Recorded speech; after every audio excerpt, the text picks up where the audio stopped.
අයිබෝවන් ඉතින් අද අපි බලමු මෙන්න මේ වගේ රසවත් කව්පි මාළුවක් කොහොමද හදාගන්නේ කියලා. ඉතින් මේකත් එක්ක වුණත් අපිට බත් පාන් ඉන්දියාපු රොටි ඕනම දෙයක් කන්න පුළුවන්. හරිම රසවත් කව්පි මාළුවක්. ඉතින් ඊටමත් ඉක්මනින්ම හදාගන්නත් පුළුවන්.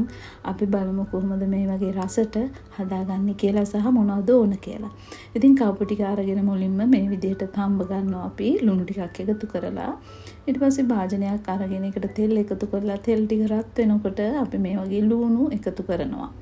ඉතින් ඕමනා කරන දේවල් සියල්ල මම පහලින් සඳහන් කරන්නම්. ඔයාලට එතනිනුත් බලා ගන්න පුළුවන්. දැන් අපි ඉඟුරු සුදු ලුණු මේ විදිහට එකතු කරගත්තා.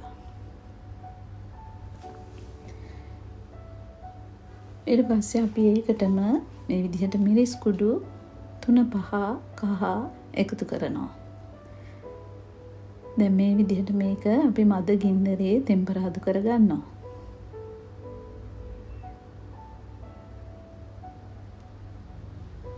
ඊට පස්සේ අපි මේකට කරපිංචා ඒ වගේම මේ විදිහට අමු මිරිස් කරලක් නැත්නම් ඉදිච්ච මිරිස් කරලක් එකතු කරගන්නවා.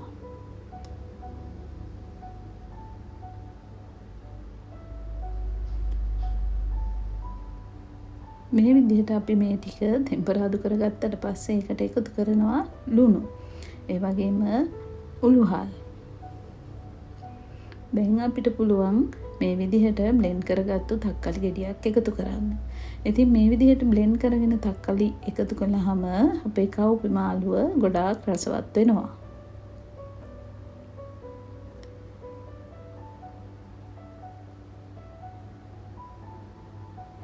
ඉතින් ඔයාලා මේ විදිහට තක්කලි එකතු කරන්නේ නැත්නම් ගොරක කෑල්ලක් හරි එකතු කරන්න. ඊට පස්සේ අපි තඹගත්තු අපේ කව්පි ටික එකතු කරනවා. දැන් මේ සියල්ල අපි හොඳින් කලවම් කරගන්නවා.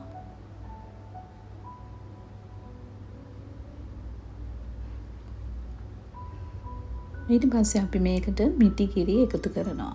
ඉතින් මේ විදිහට මිටි කිරි ඔයාලට උවමනා නම් ගොඩක් හොදි ටිකක් වැඩිපුර එකතු කරගන්න. එහෙම නැත්නම් ඔයාලා මෙන්න මේ විදිහට කව්පි වල තියෙන ප්‍රමාණය තරමටම වගේ කිරි එකතු කරගන්න. දැන් අපි මේ කිරි ටික උතුරනකම් මේ විදිහට හැඳි ගාමින් මේක උයා ගන්නවා.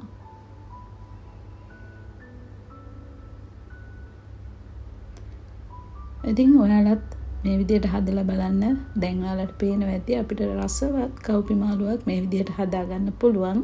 ඔයාලගේ අදහසුත් මට කියන්න. ඉතින් නැවත දවසක අපි ආයෙත් හමු වෙමු. ඔයාලට සුබම සුබ දවසක් ගිහිල්ලා එන්නම්.